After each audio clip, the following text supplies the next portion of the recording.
दिल्ली शहर डूब रहा है। हिमाचल का हाल कुछ ऐसा है। यमुना नदी का पानी अब तक के ऑल टाइम हाई लेवल्स को भी क्रॉस करने वाला है। और इस वीडियो में हम सिर्फ प्रॉब्लम्स पर ही नहीं, सॉल्यूशंस पर भी बात करेंगे। लेकिन फ्लड्स होते ही क्यों? अगर हमें फ्लड्स के इस प्रॉब्लम को लॉन्ग टर्म में सुलझाना है, चलिए सॉल्यूशन का हिस्सा बनते हैं। हमारे देश को 1% ही क्यों ना हो। अस्सलामुअलैकुम, नमस्ते, सत श्री अकाल एंड हेलो जी। तो क्या हालचाल है आप सबका? मैं हूं राना शहजाद और आप देख रहे हैं फटाफट रिएक्शन चैनल। आज जो मैं एक वीडियो लेकर आया हूं, या जिस वीडियो पर मैं अपना रिएक्शन करूंगा, मुझे वो एक वीडियो ऐसे मिली है जिसमें बताया जाएगा, कुछ फैक्ट्स बताए जाएंगे या कुछ रीजंस बताए जाएंगे कि इंडिया में फ्लड जो आया है उसके बारे में ये एक डिटेल वीडियो देखने को मिलेगी और इसी पे करेंगे अपना रिएक्शन। तो फटाफट कर दें इस वीडियो को लाइक, फटाफट रिएक्शन को कर दें सब्सक्राइब और फटाफट कमेंट और शेयर लाजमी कीजिएगा। तो जल्दी से करते हैं जी फटाफट अपना रिएक्शन शुरू। फटाफट रिएक्शन चैनल कर दे सब्सक्राइब और बेल आइकन को कर दे press. Thank you very much. Delhi शहर डूब रहा है। हिमाचल का हाल कुछ ऐसा है। यमुना नदी का पानी अब तक के ऑल टाइम हाई लेवल्स को भी क्रॉस करने वाला है। पिछले 40 सालों में दिल्ली को इस जुलाई में सबसे ज्यादा बारिश का सामना करना पड़ा। हजारों लोगों को रातों रात मूव किया जा रहा है। दिल्ली के साथ साथ हिमाचल, उत्तराखंड, पंजाब, हरियाणा और उत्तर प्रदेश के कई एरियाज में फ्लड्स आ रहे हैं। हर साल बारिश का मौसम आते ही भारत में कोई न कोई जगह ऐसे ही दिखती है। 2005 में मुंबई, 2015 में चेन्नई, 2020 में हैदराबाद, 2022 में बेंगलुरु। सेम स्टोरी बार बार रिपीट होती है और इससे भारत को बिलियंस ऑफ डॉलर्स का नुकसान होता है। कैसे? चलिए जानते हैं आज के इस वीडियो में। आज हम जानेंगे कि क्यों हमारे शहर बारिश को हैंडल ही नहीं कर सकते। और इस वीडियो में हम सिर्फ प्रॉब्लम्स पर ही नहीं, सॉल्यूशंस पर भी बात करेंगे। तो अगर आपको इस वीडियो का पॉइंट समझता है तो प्लीज चैनल को सब्सक्राइब या फॉलो करना ना भूलिए। ये आपके लिए तो फ्री है, लेकिन इससे हमारी बहुत हेल्प होती है। चैप्टर 1, फ्लडिंग इन नॉर्थ इंडिया। सबसे पहले समझते हैं कि भारत के नॉर्थ में फ्लड्स क्यों और कैसे हो रहे हैं। 9 तारीख को फ्लड्स की वजह से हिमाचल में 14 लैंडस्लाइड्स हुए और रेड अलर्ट जारी हुआ। एटलीस्ट 7 लोगों ने अपनी जान गंवाई और 250 से ज्यादा लोग बिछड़ गए। 700 से ज्यादा रोड्स ब्लॉक हो चुके हैं। उत्तराखंड में भी हाल कुछ ऐसा ही था।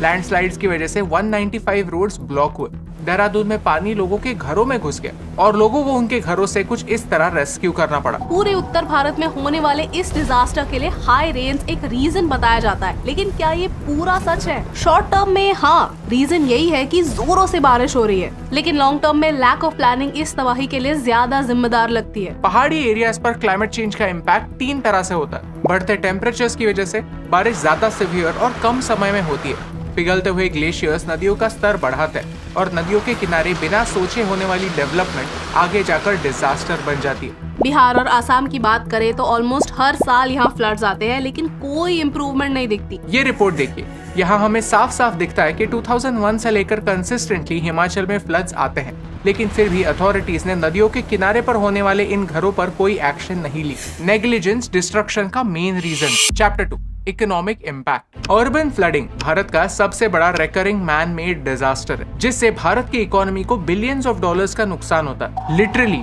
बिलियंस ऑफ डॉलर्स का नुकसान। एशियन डेवलपमेंट बैंक ने कहा है कि भारत के क्लाइमेट रिलेटेड डिजास्टर्स में से 50% से ज्यादा सिर्फ फ्लड्स की वजह से हैं। 1990 से 2017 तक फ्लड रिलेटेड डैमेजेस का नुकसान 54.63 बिलियन डॉलर्स था। केरला के 2018 फ्लड्स में 4.25 बिलियन डॉलर्स का नुकसान हुआ था। तमिलनाडु के 2015 फ्लड्स का नुकसान 50,000 से 1 लाख करोड़ था। ये 2015 का कॉस्टलीस्ट नेचुरल डिजास्टर था। हैदराबाद के 2020 फ्लड्स का नुकसान 670 करोड़ था। मुंबई में 2005 में 5 लाख करोड़ का नुकसान हुआ। लोगों के घर बह जाते हैं, बीमारियां फैलती है, प्रोडक्टिविटी लॉस होता है। यानी क्लाइमेट चेंज का इम्पैक्ट हमारी एनवायरनमेंट के साथ साथ हमारी इकोनॉमी पर भी होता है। आपने नोटिस किया होगा मॉनसून पैटर्न्स और भी हेवायर हो गए हैं। साइंटिस्ट कहते हैं कि फ्यूचर में रेन्स और इरेगुलर होंगी। What does this mean? महीने के कुछ ही दिन बारिश होगी और जब बारिश होगी तब बहुत ज्यादा बारिश होगी, और हम यही आज भी भारत के कई शहरों में देख रहे हैं। यानी मुंबई में 2005 में जैसे बारिश हुई थी वैसे इंसिडेंसेस बढ़ने के चांसेस हैं। ये सच्चाई है और हमें इसे एक्सेप्ट करने की जरूरत है। चैप्टर 3, लेकिन फ्लड्स होते ही क्यों? अगर हमें फ्लड्स के इस प्रॉब्लम को लॉन्ग टर्म में सुलझाना है तो रूट कॉज समझनी ही होंगी। यहाँ सबसे इम्पोर्टेंट पॉइंट ये है कि फ्लडिंग इज नेचुरल। फ्लड्स कोई नई कॉन्सेप्ट नहीं है। गंगा और ब्रह्मपुत्र जैसी नदियाँ सदियों से फ्लड होती आई हैं और साथ में फर्टाइल सिल्ट लाती भी हैं। इसीलिए नदियों के किनारे इतने फर्टाइल होता है। तो प्रॉब्लम क्या है? प्रॉब्लम है अनप्लान्ड डेवलपमेंट, जो इस फ्लडिंग का रीजन बन जाता है। ये है वियतनाम। भारत की तरह यहाँ भी बहुत बारिश होती है, लेकिन फिर भी अगर आप गूगल पर वियतनाम सर्च करेंगे तो आपको उनके शहर कुछ ऐसे दिखेंगे, क्योंकि उनके शहर वेल प्लान्ड है।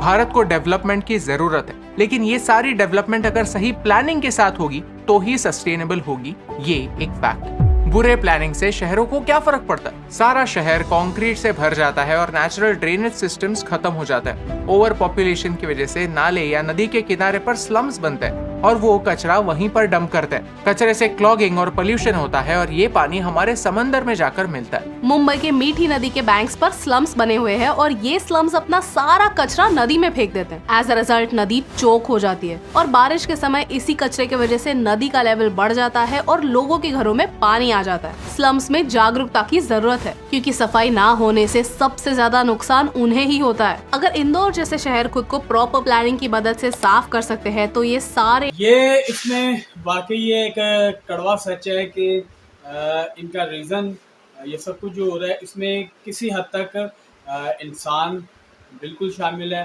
क्योंकि हम ही हैं जो उसको कचरा उसमें उनकी जो कुदरत ने जिस तरह से बनाया है वो अपने रफ्तार से अपनी जगह से उसी तरह उसने गुजरना उस चीज़ ने। लेकिन अगर हम ही उनके दरमियान में या उनके बीच आ जाएंगे तो नुकसान हमें खुद ही उठाना पड़ेगा। बेहतरीन बताया। इंडियन शहरों के लिए पॉसिबल है। दूसरा रीजन है अब्यूजिव रिलेशनशिप। हम हमारी एनवायरनमेंट के साथ एक अब्यूजिव रिलेशनशिप में हम हमें जो चाहिए वही करते हैं और शॉर्ट टर्म बेनिफिट्स के लिए एनवायरनमेंट का लॉन्ग टर्म में नुकसान करते हैं, लेकिन इसका बिल हमें ही चुकाना पड़ता है, ये भूल जाता है। शहरों में पहले ओपन ग्राउंड्स होते थे, मिट्टी होती थी जो बारिश के पानी को सोख कर लेते थे, लेकिन कंक्रीट जंगल में इस पानी को अब्सॉर्ब करने के लिए कोई सरफेस ही नहीं होता और पानी वही रोड्स पर अक्यूमुलेट होता रहता है। ये वीडियो देखिए, इसमें आपको दिखेगा कि कैसे प्लांट्स के रूट्स सॉइल को पकड़े रखते हैं। ट्रीज के लीव्स और कैनोपी एक नेचुरल अम्ब्रेला जैसे काम करते हैं और कई रेन ड्रॉप्स अपने लीव्स में पकड़ के रखते हैं। ये रेन ड्रॉप्स बाद में इवेपोरेट हो जाते हैं और ग्राउंड तक नहीं पहुंचते। ट्रीज के एक्सटेंसिव रूट नेटवर्क की वजह से वो पानी एब्सॉर्ब करते हैं और उसे ग्राउंड तक पहुंचा देते हैं। ट्रीज का एक कॉम्प्लेक्स सिस्टम होता है। अगर एक एरिया में ट्रीज को पानी मिलता है, वो अपने हिस्से का पानी ले लेते हैं और अपने रूट से पानी को दूसरे पेड़ों तक पहुँचाते हैं ताकि उनके नीड्स फुलफिल हो। अब हमारे शहरों में हमने पेड़ काट दिए हैं और जो पेड़ बचे हैं उनके आसपास कंक्रीट डाल दिया है। कई बार रास्ते बनाते समय म्युनिसिपैलिटी पेड़ों के रूट्स कट कर देती है, जिसकी वजह से ट्रीज का बैलेंस चला जाता है और विंड्स की वजह से वो गिर जाते हैं। जहाँ पेड़ होते हैं वहाँ 10 इंचेस प्रति घंटे बारिश का पानी एब्सॉर्ब होता है। ओपन ग्राउंड में सिर्फ 4 इंचेस एब्सॉर्ब हो पाते हैं। जब हैवी रेन्स होते हैं तब ओपन ग्राउंड्स में फ्लडिंग होता है और पानी के साथ सॉइल बह जाता है। पेड़ तो पोल्यूटेड ग्राउंड वाटर को भी क्लीन करते हैं। इतने सारे बेनिफिट्स होने के बावजूद हमारे सोसाइटीज में ना ओपन स्पेस होता है और ना कोई पेड़, सिर्फ कंक्रीट होता है और बारिश के सीजन में पानी। एक रिपोर्ट में लिखा था कि 30 सालों में मुंबई ने 42% ग्रीनरी खो दी है। तीसरा रीजन है श्रिंकिंग वाटर बॉडीज। बेंगलुरु और हैदराबाद जैसे शहर अपने लेक्स के लिए जाने जाते थे, लेकिन इनका इम्पोर्टेंस हम भूल गए। ये लेक सिर्फ नेचुरल ब्यूटी के लिए नहीं, फ्लड मैनेजमेंट के लिए भी इम्पोर्टेंट थे, क्योंकि ये रेन के एक्सेस वाटर के लिए एक स्टोरेज एरिया बन जाते थे। ये मैप देखिए, ये हैदराबाद के वाटर बॉडीज की कहानी बताता है। 1989 और 2001 के बीच हैदराबाद में 3245 हेक्टेयर वाटर बॉडीज वैनिश हुए, क्योंकि उनके ऊपर कंस्ट्रक्शन किया गया। This area is 10 times bigger than Hussain Sagar lake. 1960s में बेंगलुरु में 262 लेक्स थे, लेकिन आज सिर्फ 10 लेक्स में पानी है। ये वीडियो देखिए। इसमें साफ दिखता है कि कैसे वाटर बॉडीज पर एंक्रोचमेंट हुई है और इससे फ्लड रिस्क ड्रामेटिकली बढ़ गया है। कई लेक्स में बिल्डर्स कंस्ट्रक्शन वेस्ट फेंक देते हैं। बेलांडुर लेक इतना पोल्यूटेड है कि उसमें बार बार आग लगती है and one of the reasons is construction waste. Lakes naturally एक दूसरे से कनेक्टेड होते हैं, लेकिन इन कनेक्शंस को भी तोड़ दिया जाता है और उन पर कंस्ट्रक्शन किए जाते हैं। लेक्स को रिक्लेम करके उन पर कंस्ट्रक्शन किए जाते हैं। ये बहुत शॉर्ट साइटेड मेंटालिटी है, जिसकी वजह से हम हर साल हमारे शहरों में एक मैन मेड डिजास्टर देखते हैं। रीजन नंबर 4 है मैनग्रोव्स। ये वीडियो देखिए, इन्हें मैनग्रोव्स कहते हैं। ये दिखाता है कि कैसे मैनग्रोव्स कोस्ट को बचाते हैं। कई शहरों में मैनग्रोव्स या फिर वेटलैंड एरियाज होते हैं। वेटलैंड यानी एक ऐसा एरिया जहाँ पर पानी अक्यूमुलेटेड होता है, कुछ दलदल जैसे। ये एरियाज लगते ही वेस्ट ऑफ स्पेस है, लेकिन वेटलैंड्स फ्लड मैनेजमेंट के लिए इंपॉर्टेंट होता है, क्योंकि वो पानी एब्जॉर्ब करते हैं और इस फ्लड के पानी को शहरों तक आने से रोकते हैं। मुंबई जैसे मेगा सिटी में 44 इयर्स में 71% वेटलैंड्स गायब हो चुके हैं। भारत 1/3 वेटलैंड्स एग्रीकल्चर या फिर अर्बनाइजेशन की वजह से खो चुका है। इन वेटलैंड्स में मिट्टी भर के बिल्डरों को सस्ते रेट में बेचा जाता है। हेवी रेनफॉल होने पर इन एरियाज में फ्लडिंग के चांसेस बढ़ जाते हैं। कई बार ये wetland areas low lying areas होते हैं, क्योंकि वो वाटर बॉडीज होते हैं और यहाँ पर पानी जल्दी भर जाता है। वेटलैंड्स और मैनग्रोव्स हमें फ्लड से बचा सकते हैं और इनका इम्पोर्टेंस लोगों तक पहुँचाना जरूरी है। Chapter 4 solutions. जब फ्लड मैनेजमेंट की बात आती है तब रिस्पॉन्सिबिलिटी स्टेट गवर्नमेंट्स की होती है। फ्लड रेजिलिएंट इंफ्रास्ट्रक्चर बनाना, फ्लड्स का इम्पैक्ट कम करना और इसे फंड करना स्टेट गवर्नमेंट्स का काम है। लेकिन क्या किसी भी पॉलिटिकल पार्टी का इन बातों पर फोकस है? बिल्कुल नहीं। चलिए कुछ सॉल्यूशंस डिस्कस करते हैं। पहला सॉल्यूशन है रेन वाटर हार्वेस्टिंग। आपने नोटिस किया होगा कि भारत में कुछ महीनों में बहुत ज्यादा बारिश होती है, फ्लड्स होते हैं, लेकिन बाकी के समय पीने के लिए भी पानी नहीं होता। हमारे ये कंक्रीट के जंगल पानी को मिट्टी में अब्सॉर्ब होने ही नहीं देते और रेन वाटर हार्वेस्टिंग इसी प्रॉब्लम को सॉल्व करता है। रेन वाटर हार्वेस्टिंग यानी बारिश के पानी को पकड़कर जमीन के अंदर मिट्टी में छोड़ने की टेक्निक। यहाँ ग्राउंड के नीचे रिचार्ज पिट्स बनाए जाते हैं। ग्राउंड में खुदाई करके एक पाइप लगाया जाता है जिससे पानी जमीन के अंदर चला जाए और यही पानी हम बाद में यूज कर सकते हैं। इससे ग्राउंड वाटर रिचार्ज होता है और पानी रोड पर भी नहीं आता। शुभजीत सर, जिनके साथ हम आम के पेड़ लगा रहे हैं, वो खुद रेन वाटर हार्वेस्टिंग के प्रोजेक्ट्स लीड करते हैं। प्रोसेस सिंपल है। आपको एक पिट या फिर एक गड्ढा डिग करना पड़ेगा जहाँ पर पानी कलेक्ट हो पाए। फिर उस पिट में स्टोन्स भरने पड़ेंगे ताकि पानी मच्छरों को अट्रैक्ट ना करे। फिर पाइप से इस गड्ढे को रूफटॉप से कनेक्ट करना होगा ताकि पानी रूफटॉप से सीधा इस गड्ढे में जाए। इस तरह से पिट में जो पानी कलेक्ट होगा वो धीरे धीरे ग्राउंड में अब्सॉर्ब होगा। शुभजीत सर कहते हैं कि उन्होंने लो लाइंग एरियाज में rain water harvesting project implement किए और उन सोसाइटीज ने फ्लडिंग रोक दिया जो उनके लिए काफी बेनिफिशियल था। लातूर में महादेव गोमारे जी फार्मर्स की मदद करते हैं। उन्होंने भी रेन वाटर हार्वेस्टिंग प्रोजेक्ट से लातूर के वाटर प्रॉब्लम को सॉल्व किया और लातूर सिटी में अर्बन फ्लडिंग की समस्या सॉल्व की। दूसरा सोल्यूशन है रेन गार्डन्स। न्यूयॉर्क भी भारत के शहरों की तरह ही एक बिजी शहर है और ओवर पॉपुलेशन का प्रॉब्लम वहाँ पर भी है, लेकिन क्राउड के साथ साथ वहाँ पर गार्डन्स भी है।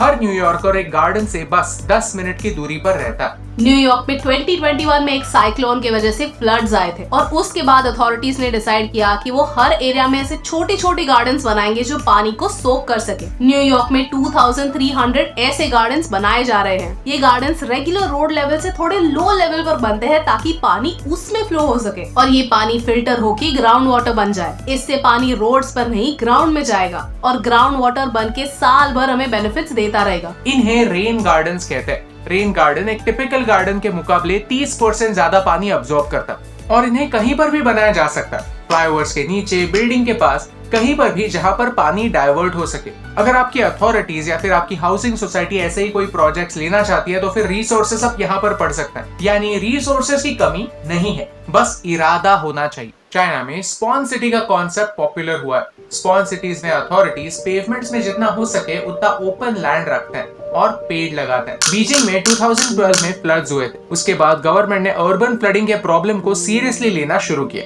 चाइना के टियानजिन रीजन में पार्क्स बने हैं जो पानी को कैप्चर करते हैं ताकि फ्लडिंग कम हो सके। सिंगापुर में बिशान एंग मोक्यो पार्क है जो स्पेसिफिकली एक कनाल के अराउंड बनाया गया था। पहले ये एरिया एक कनाल था जिसके आसपास कंक्रीट था। वो कंक्रीट तोड़ा गया और उसके आसपास के एरिया को एक ग्रीन एरिया बनाया गया। वहाँ वॉकवेज बनाए गए, पार्क्स बनाए गए ताकि लोग उस एरिया में रिलैक्सेशन के लिए जा सके। उस कनाल को नेचुरल रिवर पर मॉडल किया गया। सिंगापुर के अथॉरिटीज को जब ये कनाल रिपेयर करना था तब उन्होंने सोचा कि क्यों ना इस कनाल को एक्सपांड करके एक पार्क जैसा बनाया जाए ताकि अर्बन फ्लडिंग के लिए कोई प्रोविजन हो। स्टडीज करने के बाद पता चला कि उस कनाल को रिपेयर करने से बेहतर होगा कि उस कनाल को एक नदी में कन्वर्ट किया जाए। कनाल को रिपेयर करने का खर्चा कुछ $94 मिलियन था और नदी के साथ साथ पार्क बनाने का खर्चा $50 मिलियन।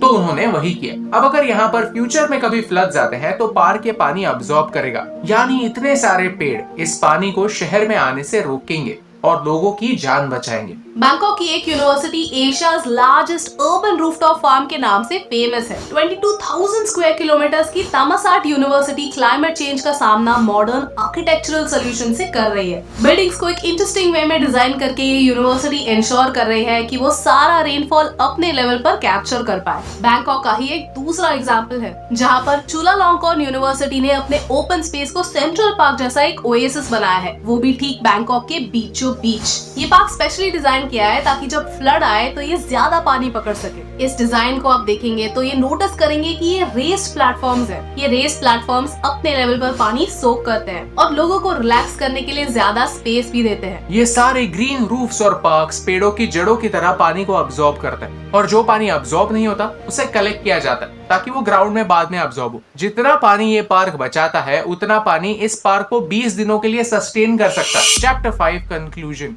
सी, भारत के बारे में बोला जाए तो हम भी ये सारे सॉल्यूशंस अपना सकते हैं। हमारे पास भी कई इनोवेटिव माइंड्स हैं, फिर भी हम मीडियोक्रिटी का पाथ चुनते हैं और हमारे शहरों को बुरे डिसीजंस के पैरों तले दबा देते हैं। Green roofs, green gardens, rain water harvesting, ये सारे टिप्स एंड ट्रिक्स अफोर्डेबल हो सकते हैं और ये लॉन्ग टर्म तक रिजल्ट्स देते हैं। इन्हें अपनाना नेचुरल होना चाहिए। अगर कोई भी म्युनिसिपैलिटी ऑफिशियल इस वीडियो को देख रहा है तो मेरी उनसे एक रिक्वेस्ट है कि प्लीज अपने शहरों को इस मैन मेड डिजास्टर से बचाइए। और अगर आप एक आम इंसान हैं तो इस वीडियो में बताए हुए सॉल्यूशंस अथॉरिटी तक पहुंचाने में हमारी हेल्प कीजिए। चलिए सॉल्यूशन का हिस्सा बनते हैं। हमारे देश को 1% ही क्यों ना हो बेहतर बनाता है और यही इंपॉर्टेंट बात आप तक पहुंचाने से मुझे फर्क पड़ता है। जी ये थी ये एक फुली डिटेल वीडियो जिससे आम बंदा देखकर इतना समझ जाए कि उसे किसी किस्म की दिक्कत महसूस नहीं होगी ऐसे काम करने में। और मैंने आज से पहले ऐसी डिटेल के साथ ऐसे फैक्ट्स के साथ कोई वीडियो नहीं देखी और मुझे खुशी है कि आज मैंने इस वीडियो को वॉच किया और इस पर अपना रिएक्शन कर रहा हूँ। दूसरी बात, इसमें कुछ फैक्ट्स बताए गए, कुछ रीजंस बताए गए और साल दर साल सालों से क्या हो रहा है इंडिया में, पूरी दुनिया में, वो ही कुछ इसमें बताया गया है। और पूरी दुनिया ने अपने आप को कैसे डेवलप किया और इंडिया ने उतना उस चीज़ को ऑब्जर्व नहीं किया जितना उसे करना चाहिए था। इंडियन गवर्नमेंट ने इस चीज़ को बाकायदा देखना चाहिए क्योंकि हर साल फ्लड आता है और ये वही गलतियां और कोताहियां होती हैं जिनकी प्लानिंग फ्यूचर के लिए नहीं की जाती और इधर उधर के काम या इधर उधर की बातें करके अपना सारे का सारा वक्त बर्बाद किया जाता है।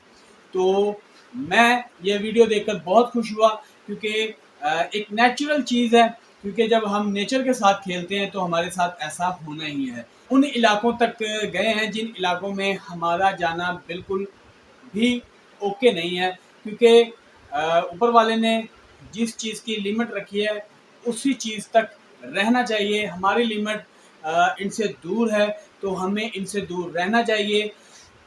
फ्लड जो इसमें आते हैं, जो इसमें रीजंस बताए गए हैं जिनके बारे में इसको हाईलाइट किया गया है वो यही है कि जब फ्लड आते हैं, ग्लेशियर्स गिरते हैं या बारिशें होती हैं तो पानी ने तो आना ही है और अपने रास्ते से जाना ही है। तो पानी को जितना ज़्यादा हम छेड़ेंगे तो पानी तो अपना काम करके जाएगा। तो यही सारे रीज़न थे, यही सारे फैक्ट्स थे जो जिस चीज़ से हमें बचना चाहिए और अपने आने वाले कल को संवारना चाहिए। तो मुझे तो वीडियो बहुत ज़्यादा पसंद आई है। आपको कैसी लगी है लाजमी शेयर कीजिएगा अपने ख्यालात, अपने इजहार कमेंट बॉक्स में और फटाफट रिएक्शन चैनल को कर दे सब्सक्राइब, फटाफट कर दे लाइक, फटाफट कमेंट और शेयर लाजमी कीजिएगा। बाकी जाते हैं जी, आपसे चाहते हैं इजाज़त और जाते हुए इसी दुआ के साथ इजाज़त चाहते हैं कि अल्लाह ताला आपको अपने हिफ्ज़ ईमान में रखें, आपकी तमाम परेशानी और मुश्किलें हल फरमाए और आपको एक सेहतमंद ज़िंदगी नसीब फरमाए। आमीन सुम्मा आमीन।